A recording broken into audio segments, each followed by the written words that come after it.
Hello, family.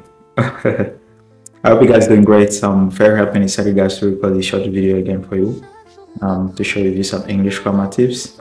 So, without further ado, let's get started. All right.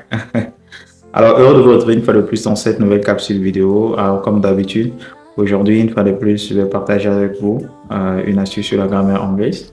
Alors, pour ce faire, on va le corriger un quiz qu'on a partagé sur les réseaux sociaux afin d'en tirer une règle de grammaire. Alors, pour ceux qui veulent apprendre l'anglais, n'hésitez surtout pas à nous contacter pour qu'on vous accompagne tout le long de cette année 2025. Alright. Alors, donc, récemment, on a partagé un quiz sur les réseaux sociaux. Je vais très rapidement aller sur Facebook, aller voir le quiz que nous avons partagé. Alors, nous avons cette phrase qui dit ceci. If I, ensuite on a un espace vide, you, I would take the job offer. All right?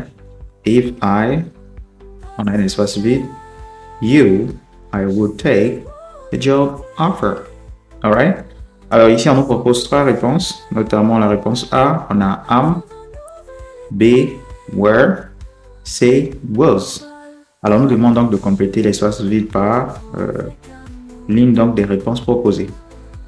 Alors ici, lorsqu'on voit la phrase, on remarque qu'on a quelques indicateurs qui nous permettent de tout de suite dire que nous sommes dans un cadre de la concordance des temps, d'accord, notamment if clause. Ok, nous avons if qui est là.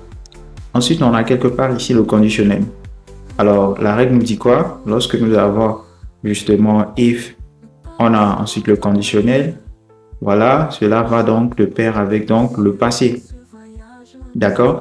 Donc, c'est if, passé, plus le conditionnel. D'accord? If, passé, plus le conditionnel. Et donc ici, naturellement, il sera question pour nous donc de choisir donc le passé. Et donc, on élimine déjà la première réponse qui est am. Maintenant, il nous reste deux réponses. On a were, on a was. Alors, on sait que lorsque on veut avoir le past simple de l'auxiliaire être à la première personne du singulier, on dit I was. D'accord?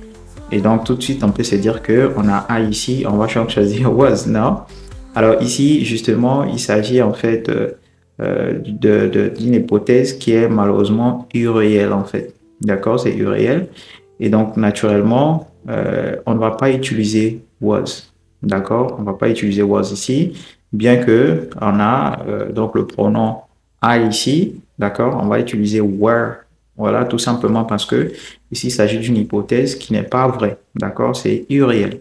Donc, on dira if I were you, I would take the job offer. All right. If I were you, I would take the job offer. Donc, la bonne réponse est were. All right.